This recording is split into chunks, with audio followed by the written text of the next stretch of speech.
story from at RSS Commentary, Real Simple News on Twitter. RSS Commentary has been suspended from Twitter for defending Kyle Rittenhouse in the Second Amendment.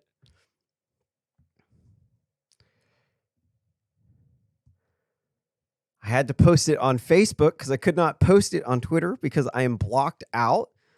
But the tweet had read, it was a tweet to at NPR Politics. It said, oh, shoot. It says, we're in a parallel universe. Kyle Rittenhouse is an American hero. All of the evidence and there are detailed timelines on YouTube show that Kyle was being attacked and had been shot at. One killed, had raped a 5-year-old. Another was a woman beater. The one who lived had an illegal gun. And so this is insane. This is legit. Twitter trying to interfere with U.S. politics. This is a clear and cut Second Amendment case. Kyle Rittenhouse was, well, here, let's read the second tweet here. It was to at Vari J. Styles. When people are attacking you, we have the 2A or the Second Amendment. So you can protect yourself. Kyle Rittenhouse, by all definitions, was a member of a well-trained militia. I would have fired more shots than Kyle. Kyle was much better trained than I am. Kyle Rittenhouse is an American hero. And he is because this is a battle that a militia fought with people who are trying to burn our cities down. They might say they're out rioting and looting for the black looter mob, but they're out doing it to burn, loot, and murder. That's not a peaceful protest. Whatever the hell these people have been saying with the peaceful protest thing is absolutely fruitcake. Fruit cake. It's a multi-month-long riot where they're terrorizing communities and coming after people like me because they say you're far right because you fight the far left, because apparently the United States is far right because we fought wars with communists in Korea and Vietnam. So because we fought the far left, I guess they think that Americans only killed Nazis. Like, this is fruitcake. No, America killed Nazis and communists. Let's be very clear on that one. Definitely fought 2 wars with communists and a Cold War. I don't know if you guys ever heard of that. I've been alive when the Cold War was still going on. So we definitely fought the far left. These black looter mobs from the hashtag BLM people, the people who created the hashtag BLM, they're trained Marxists. Probably seen the videos. We can pull them up here real quick. Oh.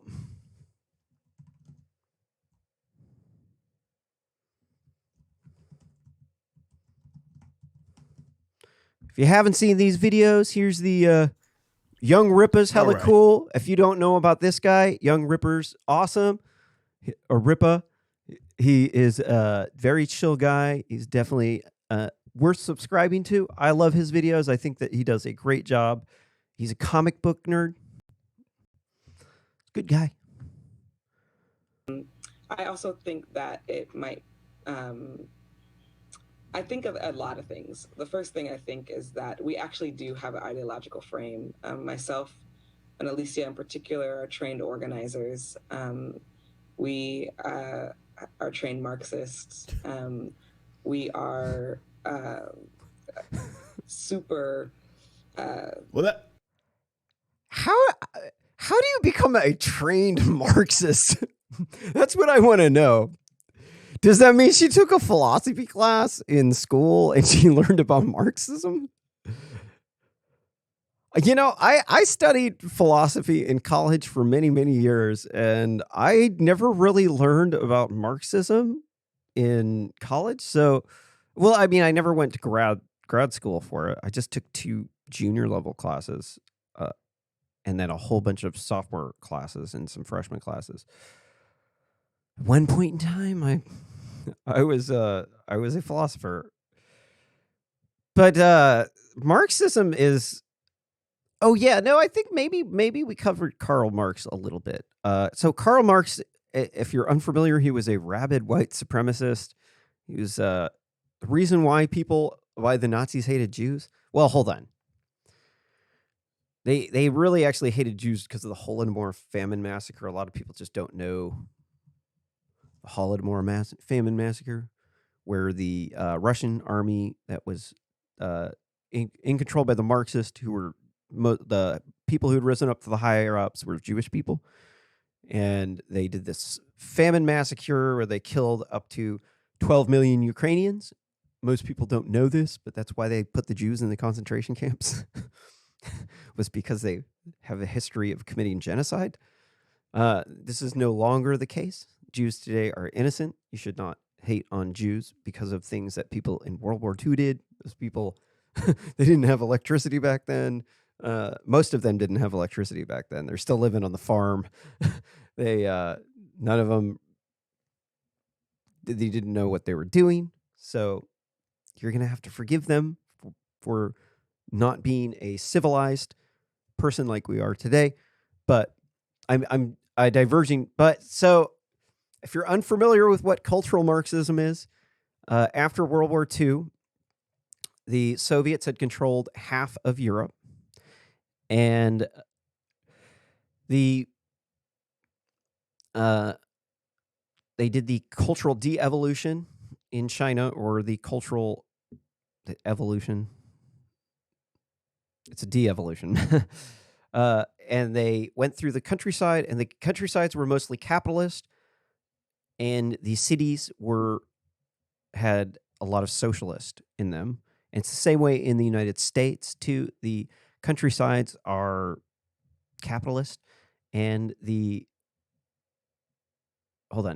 big cities are socialist, and then the rural areas, the poor red states, they're more capitalist. I think it's kind of an element of human nature when you're out in the country. You can't rely on other people to help you out. You have to take care of yourself. So then capitalism works much better in the countryside, where in the city they just want to mooch off the government with their welfare queens and their food stamps. And then the food stamps turn them into betas. They keep them at the bottom of the social hierarchy because it's just enough to keep them comfortable, which is why I'm against it. I think that you're going to be better off if you don't have this safety net. It's my own personal opinion. We can vote on that one.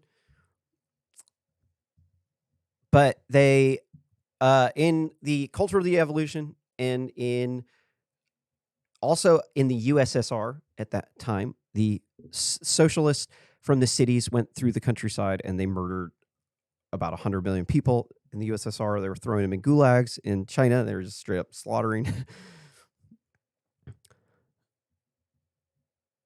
And so this cultural Marxism stuff is no joke. China's been hitting us with a psychological warfare campaign, a cyber warfare campaign, trying to push cultural Marxism here. And these people who founded the hashtag BLM movement, I think it's the BLM Foundation. I can't remember which one is the one that's pro-cop and which one is the fruitcake one. But you heard it here. These people are trained cultural Marxists. First, on sort of ideological theories. So basically, she just flat out said it. That right there, like their ideological foundation. Their ideological foundation. You know, Rupa is definitely hella chill. So these people, they are getting funds from all these scam donations. How much money have they raised? I think it's an insane amount of number. Because I know it's insane. Huh? There's Daily Caller, gonna check him out. Handles news difference between news and opinion responsibly. Avoids deceptive headlines, but generally does not publish false content.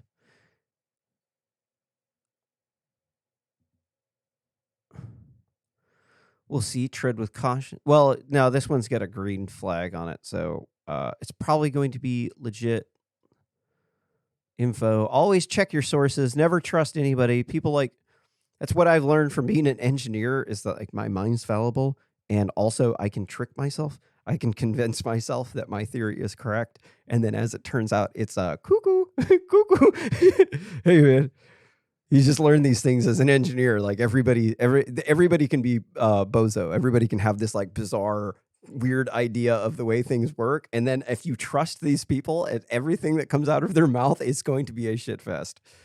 So this one says Black Lives Matter Global Network spent millions on consultant travel compensation for its staff, July 2017 through June 2019. According to audited financial statements from its financial sponsor, 6% of the BLM Global Network spending during these 3 fiscal years was in the form of grants to outside organizations, such as independent affiliated chapters. So I think we would call that that could be sketchy. So they're taking the money from donations and then shifting it out to a bunch of different organizations that can conceal what they're spending the money on. BLM Global Network Managing Director Kaylee Scales told the Daily Caller News Foundation the figures are not accurate reflection of the in-kind support it provides its affiliated chapters for those years. Scales also said her organization is not responsible for the preparation of the financial statements that were prepared by BLM Global Network's fiscal support. So I'm looking for, what is it? I'm sorry, like that's just $1 million on travel, right? And so just on travel.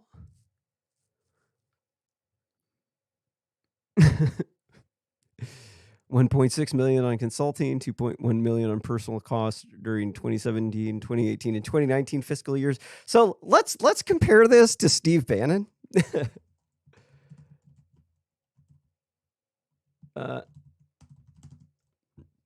So they're up in arms about Steve Bannon. I think Steve Bannon's innocent. I've covered this on the show. If you want to go back, look through one of the headlines, just look up Steve Bannon on YouTube. Real Simple News base, Steve Bannon. And so they said that these guys took, they raised $25 million and then they took out $1 million.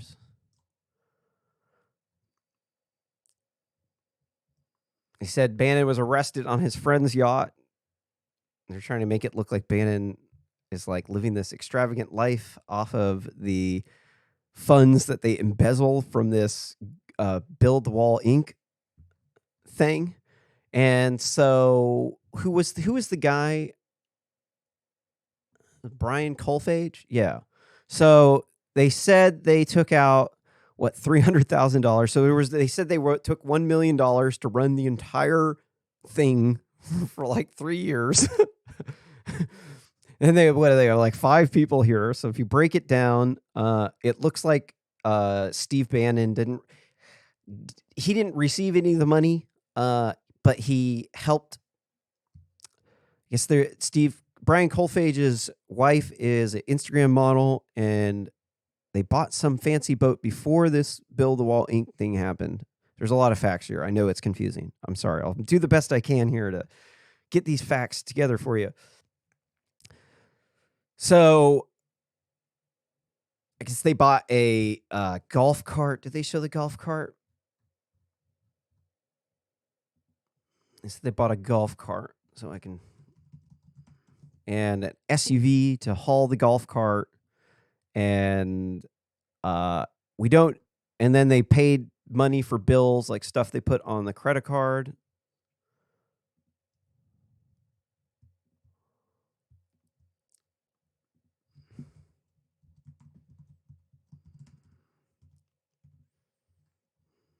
And she bought cosmetic surgery. Of course, cosmetic surgery would not be a legit thing. So he's saying a luxury SUV, a golf cart. So we don't, these can be put on as a charge for having to go and monitor the wall. I mean, you might say it's a luxury SUV. I think it was a Range Rover. I don't think it was actually a luxury SUV. It looked like kind of normal SUV. Maybe they got like a more expensive version of it. It said payments towards a boat, but fake news. A lot of people said that they spent the money on a $600,000 boat, and then home renovations, jewelry, personal tax payments, credit card debt. So we don't know. You're innocent until you're proven guilty. I don't know what to tell you about that.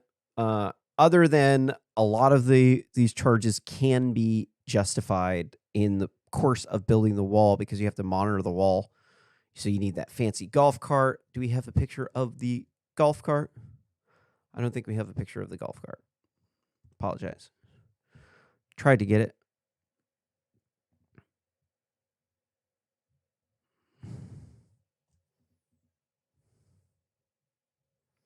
Here's the boat that some of the money went towards payments for. I would say that I don't know, maybe you could use a boat for monitoring the wall if it's built near a thing. Probably not. No. Don't have any pictures of the golf cart though. I don't think that the golf cart was a horrible investment. It does look like if you're going to build walls that you have to transport people around. And this guy was working as a volunteer, and he said he wasn't going to take any money. In reality, he should have said, I'm going to have to take a paycheck in order to keep the thing going, or we're going to have to give somebody else a paycheck because we can't run. I can't work for free for 4 or 5 years, right? You know anybody that works for 4 or 5 years for free? I don't know anybody that wants to work 4 or 5 years for free. I don't know anybody. If you do, you should send them to me so they could work for my startup. So what did they say? They said, so you want to compare what BLM spent to what Brian Kolfage spent? Like these people are spending like astronomical sums more. Like look at how much money they spent just on travel. Just on travel, that's more money than what Brian Kolfage's. That's like 3 times more money than Brian Kolfage's wife is accused of having taken out. And then they're saying that Kolfage didn't get the money. It was his wife, and then they paid her because she worked. And I don't know. There's legalities about what he said to the customers when they donated. I don't think anybody who donated really cares, to be quite honest. In fact, I would totally donate more money to them knowing how little they actually spent on overhead. I'm actually very impressed because if you look at the overhead on most nonprofit organizations, it's well over 50%. It is well over 50%. So the fact that Brian Kolfage got away with spending like, what was that, 4% on overhead? That is incredible that they're able to do it on that low overhead. It's because they're mostly volunteer. And I do think that they're caught up in a legality trap of what you told the customer, the donators. I do think they can get the people to donate to like say that they will donate if Brian Kolfage gets a small percentage for the work that he's done. I think that people would actually love to pay him for that too. But they took down the donation. You can't donate to Build the Wall Inc. anymore. But they just let these black looter mobs just get away with these rampant scam donations that they're using to fund riots with. And then you can't say anything. So these militias are showing up and they're engaging in their Second Amendment right to protect the city. And they are protecting our people because the police are unable to protect them because there are so many black looter mobs that the police can't protect you. So you have to arm up yourself. You have to get weapons like assault rifles, really powerful pistols, like 22. You got to get a 45. something with that can put somebody down, because when somebody's coming after you, it's not just going to be like you hit them once and then they're down. It's going to be like you shoot them and then they're still coming after you. And if you can't stop them before they get you, they might stab you with a knife or beat you with a hammer or a crowbar, like these BLM Antifa Nazis or Blammin do when they're at these Democrat race riots. And then there's just Twitter. What is up with Twitter? I mean, you just have to wonder, like, are these people like, do they live in a world where this is acceptable? I want to know. I want people to comment below. Have you ever been at any sort of place, any sort of business, any sort of private person's place where anybody has ever told you to not engage in behavior like this? Like a single moment in your entire life where anybody has told you you can't say this person's a hero who fought in a battle, or a soldier, like Vietnam soldiers or Iraq soldiers who also too engaged in, what did they say? They said we prohibit the content that condones or celebrates acts of violence that could promote or incite the act. We also prohibit the glorification of mass murders or genocides where protected categories have been primary target or victims. Glorifying the perpetrators of such violence is also perpetrated or prohibited. So I'm not sure, like, okay, so he's a hero. All right. But what about an Iraq war veteran? They've also too engaged in mass shootings. Can I not say that person is a is a hero? You can't. You are not allowed to put up anything that promotes the United States military or soldiers who fought and almost given their lives, or maybe have given their lives, or are permanently disfigured. You can't say they're a hero anymore? This is insane. This is the most crazy thing that I have ever heard in my life right here. Well, hold on. No, I've heard a lot more crazy things actually about Donald Trump and the QAnon. There are definitely some wingnuts. Okay, so the QAnon thing is not just morphing. It has not just morphed into their satanic cult eating babies, because that wasn't the original part of it. That just kind of got tacked on by crazy lunatics, right? No, the original thing is that there's just a group of pedophile elites who are after Donald Trump. And then the satanic, as far as I'm aware, the satanic thing was tacked on after that. If that's untrue, please comment below. Don't forget to like and subscribe too, because people just forget about that. The video's playing in your feed and then you forgot. Or some people don't feel like they can subscribe, so they just go look you up by searching you. Actually, most people actually do that. Hold on. So what am I saying? They're saying these people, violence that could promote intimidation, imitation of the act. So okay. So what are they saying? They're saying that you can't encourage a militia to go protect the people when the black looter mob's out. This is fucking insane. This is insane. So they're literally trying to say, I cannot encourage people to defend their property with the Second Amendment while they take away my First Amendment right, because this is a community square. I am supposed to be posting this video right now. It's supposed to be on Twitter. In fact, I discovered this when I was logging in to do the show. I'm like going to go post up the thumbnail on Twitter. And then all of a sudden it's like, whoa, you can't log into Twitter. No, you offended the thought police. You committed a thought violation. I am a thought criminal. I said that Kyle Rittenhouse was a hero because he fought in a battle in a militia to protect our country. So he's a soldier. You might not think that this guy is a soldier, but he is. He's acting in capacity of an EMT. Let's look at the thumbnail for the show, for last week's show, because it's badass.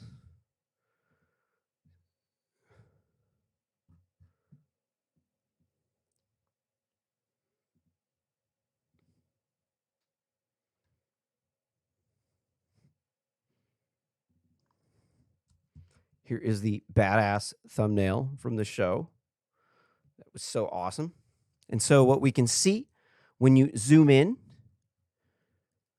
you can zoom in here on Kyle Rittenhouse.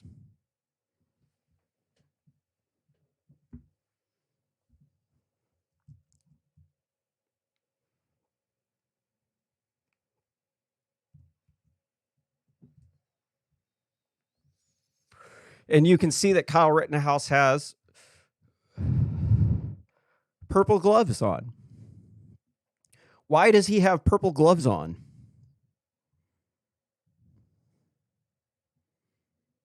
It's because he was an EMT and that he was acting in the capacity of an EMT, and he was acting in the capacity of a militia, and he was defending property from looters who were a part of a what we could assume is can be viewed as a paramilitary organization.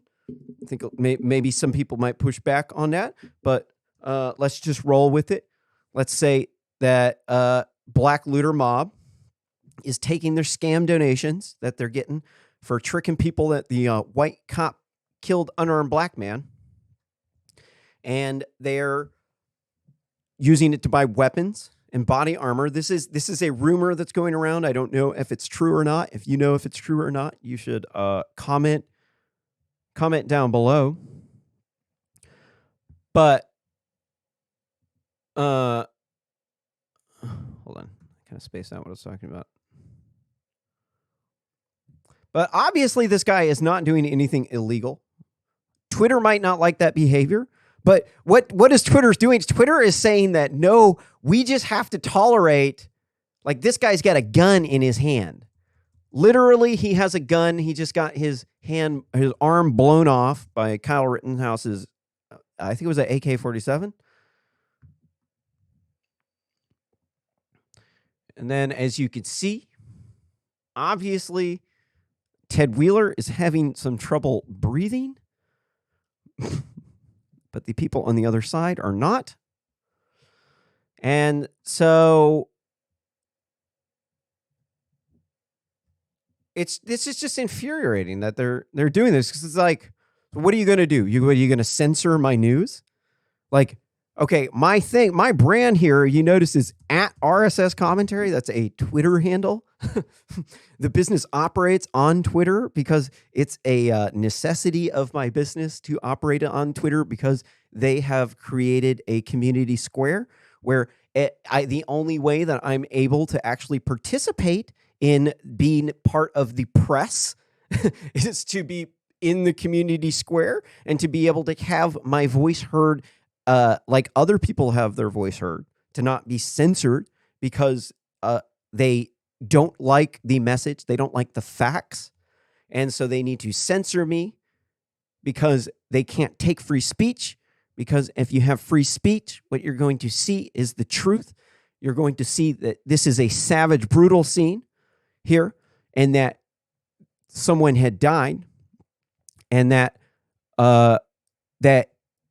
this right here, this image, I think, is an epitome of American culture and history. What's going on here in the scene? I feel blessed to have been able to be the artist who was able to create this image. It really, really is a powerful image. It's very, very powerful. And to censor this would it would almost be criminal, if you ask me, to censor this art, because there was a lot of good things in this show. I am not a hate speech speaker. I am not a hateful person at all. I speak truth bombs and I do not hesitate to drop, because I don't care about your feelings. Facts don't have feelings. Most people don't care about my feelings. So why on earth would I care about your feelings when you getting butthurt? Like, oh, somebody else might intimidate what Kyle Rittenhouse did. I would hope that every single person who's getting attacked by a mob of people who has a gun is able to defend themselves. Just to be clear, that position will never, ever change. It's the Second Amendment. Let's read the Second Amendment. What does it say?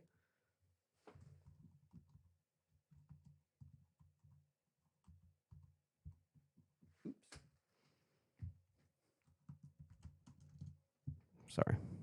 That was really hard to type there. The Second Amendment says, I wish that they would put it up at the top.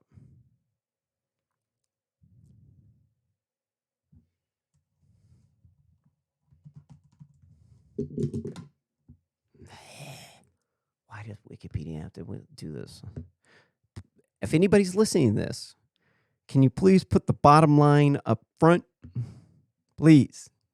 The bottom line up front. Like when I search for something and I need to know the information, can you please put it at the top? Thank you. It says, okay, obviously Wikipedia is a horrible place to get a quote.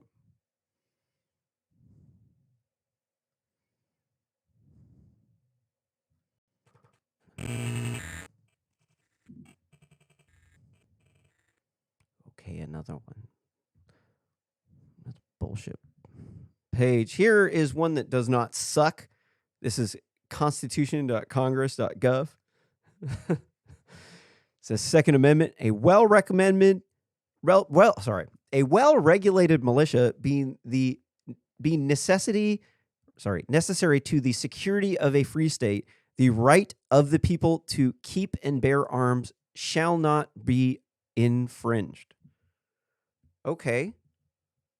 So the right to keep and bear arms obviously would then extend onto Twitter, right?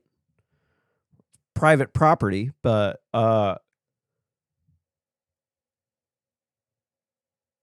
so obviously free speech does not apply on Twitter. Maybe this is a bad example, but it definitely seems to me like part of being in the military is also being able to talk about being in the military. If you can't talk, or sorry, a militia, not the military. Part of being an essential part of the militia is to have the free speech to talk about the militia. So if you cannot actually organize the militia, then you don't have that right. So in order to organize the militia, Black Looter Mob is organizing using their millions and millions of dollars. I think it's over $1 billion that they've raised in scam donations. Like an insane, because there's thousands of different people making petitions on MoveOnAndChange.org and Fundly for individual BLM causes. And everybody and their mothers, brothers, uncles, sisters, cousins, and transsexual family members are all trying to get those scam donations. But so they are extremely well funded. They can send out tweets that can put tens of thousands of armed Black looter mobs into your home city. And the only way that you could possibly get the word out would be on social media. The only way that you can physically possibly protect your city from being burned down by Black looter mobs is through the community square, such as Twitter and such as Facebook and YouTube. But if Twitter makes this if they are able to get away with this, other companies too will now they'll try to get away with this. And then we're going to end up with an epidemic of lawlessness in our country where you can no longer protect your property, because if you want to communicate where the enemy is during the battles, now you cannot do that. You have been censored. If you do that, they're going to block your account for 12 hours, and then you cannot organize the militia where another militia is able to organize it. Then they can come and kill you because you're unable to have your free speech, because some ivory tower liberal motherfucker sitting up top day ivory tower thinks they know what is best for you and your family. So they're going to take away your free speech because they want to sell the tweet. They want to expand this service into all of the other countries so they can have a monopoly everywhere around the world on tweets. And they want to get rid of your free speech in America so that your tweets comply with hate speech rules in Europe. And this is really their motivation. They don't give a fuck what you say. They don't. No. They only care about making money. You have to understand these people are faceless corporations. They do not have a soul. They're governed by a principle that they have to generate more and more and more money for their investors. If they don't, then their investors will jump ship to another investor or another company to pump their money into. That will be your competitor. So they have to get you to be nice and docile so that you do everything so that you aren't causing any problems so they can maintain their monopoly. It's antitrust. If you're unfamiliar with the antitrust laws, there's a difference in between antitrust and hyper-competitive practices. A hyper-competitive practice is not bad. It may not be fair for you as a startup, but the purpose of antitrust laws are to make it so the customer doesn't pay more for the same product because somebody has a monopoly. Started with the Standard Oil company, and they had a monopoly, and the other businesses got together. They said, this isn't fair. They can't do anything about it. So they got the people to pass antitrust laws that says that they can stop them if they have a monopoly, and it's forcing the customer to pay more for the same product that they would get from a competitor. This is different than, for instance, the example that I use, because I make music and lighting equipment too. I'm a computer engineer and software engineer. And so I make sound cards, MIDI controllers, and with built-in computers and open source music software. And so there's a company called Behringer. If most people are familiar with Behringer who play music or they've been at a bar, you've probably seen a bunch of Behringer stuff. They make really high quality, really cheap stuff. Behringer is a hyper-competitive business. They are the juggernaut that if I want to enter the market with my product, I just never entered the market because of Behringer. So Behringer might be bordering on a monopoly, but I don't think so. Behringer can just drop the price they can just put a sale on their audio interfaces and their MIDI controllers and drop the price. And then instead of somebody paying for my expensive all-in-one unit, they would just go get the cheaper thing because it does the same thing, and they don't care about the space, or they don't know that the space is an issue. And then they can tap me out, prevent me from entering the market. Or their thing, my competitor is the XR18 mixer from Behringer. So that is essentially the cock block for me bringing my product into the market, is that the other companies have a price competitive advantage. But Behringer is not a monopoly. There's a bunch of other companies. There's also the Mackie model, and there's a Soundcraft model now. Mine is still better than all of theirs, if you ask me. But I can't compete on price. So this is hyper competitive. That's not illegal because you get a cheaper product out of the deal. That's the key. That's why this is the perfect example. Behringer is the best example because it's not a monopoly, because there's so many other industry players that, I'm sorry, man, you want to compete, dude, you're either going to have to be innovative enough where people are willing to pay the extra money, or you're going to have a cheap enough price to where you can compete with these guys, but the customer wins when we compete. This is night and day different than the duopoly of Facebook and Twitter, because Twitter is a short form social media site with tweets, 240 characters, and then Facebook is not a short form social media site. They're a full blown social media platform with e-commerce. So Twitter definitely has a monopoly on tweets. They do. Absolutely 100% they have a monopoly on the tweets. This, very specifically, this is antitrust, what they did here. This is antitrust because their goal is to control the facts.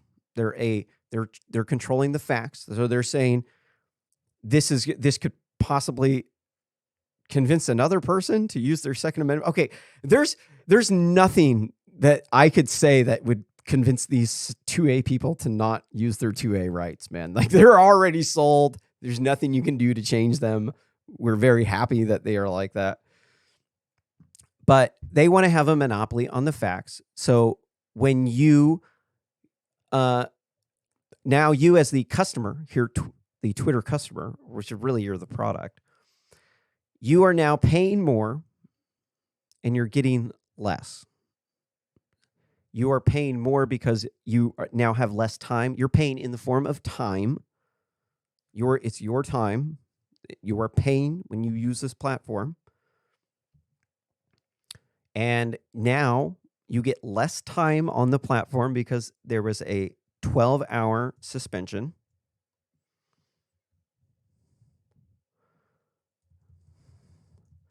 So you also get less because you now do not get to see my free speech. That was a competing argument. So my argument is that this is okay, because had they given me a warning that said that this was not okay, I would have tweeted another thing that clarified what I said below it. But no, they're going to force me to delete it. Nobody ever gets the appeal approved. They're all just blanket denied. They're lying to you. It's an absolute lie. If they weren't lying to you, they would give you the records that showed, no, a person went and looked through this and they said that wasn't true, that you did violate the rules, and then they would give you a thing. That would be a good faith effort to do it. But no, they can't do a good faith effort because the platform is so large that they can't do it. So they have to blanket deny all of the appeals. And then they tell you that there's an appeals process, but really there is actually none. It's just a lie. They're just lying to you. This is now at this point in time antitrust, because the purpose of this is that they want to control the market. That's the goal. Is they want to have control. They want to make it so that you can sell they can sell your tweets in as many countries as possible. So they want to make you docile. They want to make you a puppet, so they can pull your strings by feeding you the facts. You can't get the facts from Real Simple News on Twitter because they just shadow banned me. We can do the shadow ban test.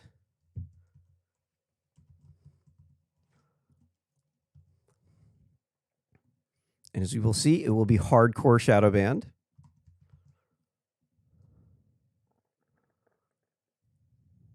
What? I'm surprised.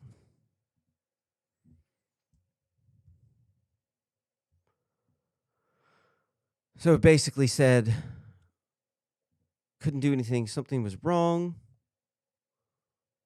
I'm kind of surprised. You know, if you've been following the show, I was shadow banned, hard shadow banned. So I had the no search suggest ban. I had the no search ban, but I did not have the ghost ban. And then this one, I think that would show up.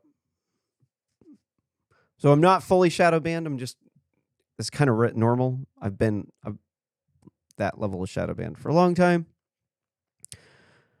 But yeah, that's kind of fucked up because like I need to run my business. My business is required to be on Twitter. You can see the at RSS commentary thing down over here right here, right? I have to be on Twitter. If you don't allow me to be on Twitter, then that is causing financial damages to my company. And if they're saying that this is glorifying violence to call Kyle Rittenhouse a hero, I mean, that's kind of messed up, dude. Because the guy is certifiably a war hero. You might not view this as a war, but Antifa views it as a war. They're out there on the streets with weapons, burning down buildings. They're killing people. Black looter mob is executing people out of the blue. They're killing white people, white guys out of the blue. I've covered this on the show. There was like a lot of stabbings. One guy got bricked in the head. That video just got 18 plus censored on YouTube. Or 18 plus restricted, sorry. So we got to sue them. If anybody wants to sue Twitter with me, if you could please comment below what you think. And if you are a part of these wingnut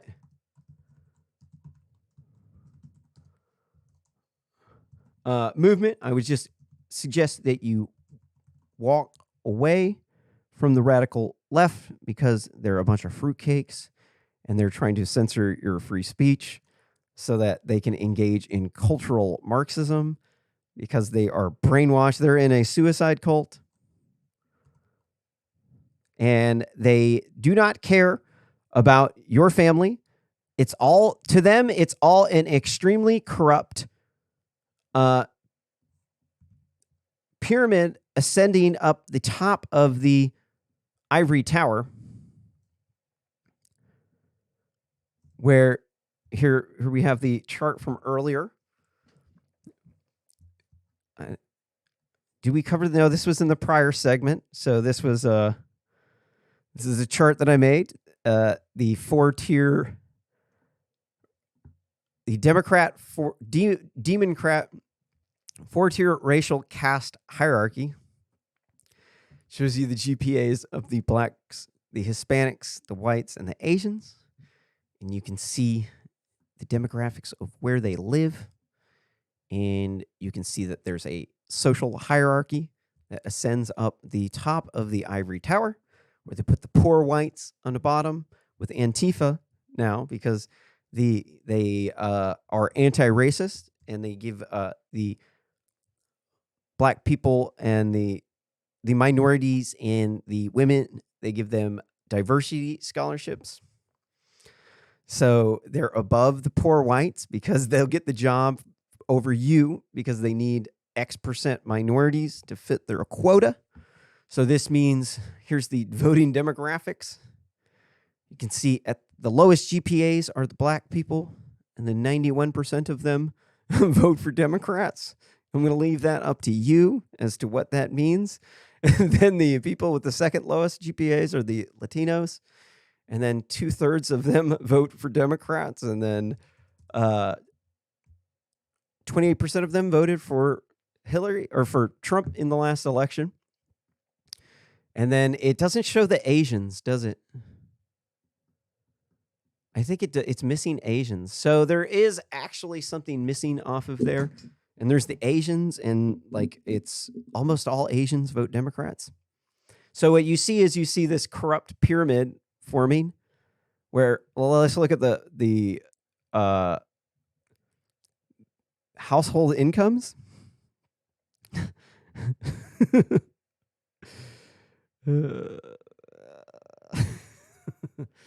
You can see the Asians are at the top, right? So this closely mirrors the GPAs. You can see actually it shows up right here. And you can see that the people up the top of the ivory tower, they are trying to control the people at the bottom of the ivory tower because it's a racist power structure. And you can see that at the top, you got the ivory tower liberals, the people who control everyone in the ivory tower because they're the bosses. And below them are the white feminists. These are the ones. And on each stage of this racial hierarchy, each tier has to enforce the people on the bottom below them to comply with the power structure. That's the way power structures work. So the hood Democrats, they want to be white feminists, and the poor whites, they also want to be white feminist, but they cannot be white feminist because they do not say token anti-racist and pro-diversity statements when they go around circles in the meetings at their fancy workplaces where they all say, no, I am not racist. I am pro-trans. My gender pronoun is he. Because they all have to show exactly how lib they are. In fact, when they go to women's marches, they sometimes wear pussy hats.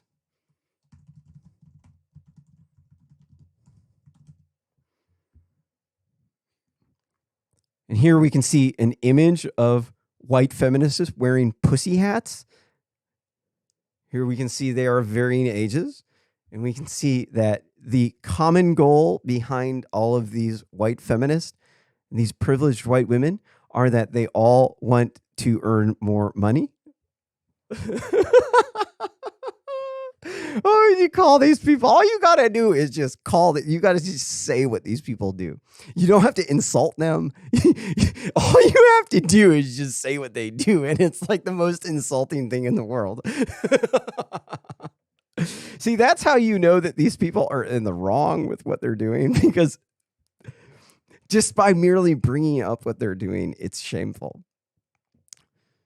So here we can see a white feminist wearing a vagina costume. This one has pubic hairs on it. Here we can see that they're bringing the kids into it. Apologize. You should always leave the kids out. Here you can see they're like doing that thing. I think if I'm not correct, you should comment below. What do you think? Here we can see Michael Moore wearing a pussy hat, a pink pussy hat. You can see that he obviously looks like he's not getting any. Probably his dick fell off. Probably because he's a whiny beta male.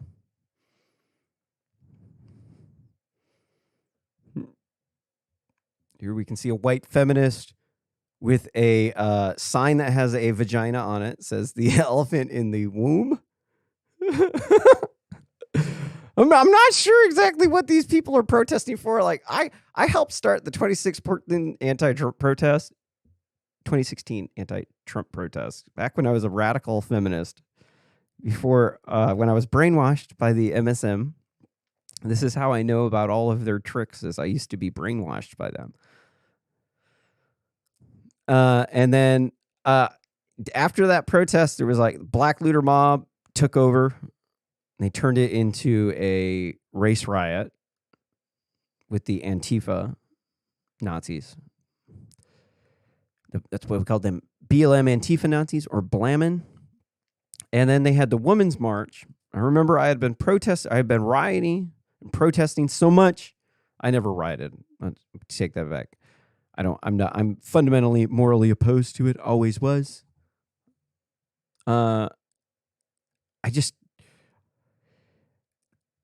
didn't even go to that march. I was like, okay. I was just I was so pooped out from running from cops and getting tear gassed and maced that I was like sleeping, and then I didn't even know what was going on. But now I keep a van full of anti-abortion propaganda pamphlets and burqas. So if you know of any good women's marches, you should DM me on Twitter. I will come with a van full of and hand out anti-abortion pamphlets. They have pictures of dead baby fetuses on them, and it says, "You are a sinner and you're going to hell." And I will sell burqas there. So you should DM me. I also have cameras.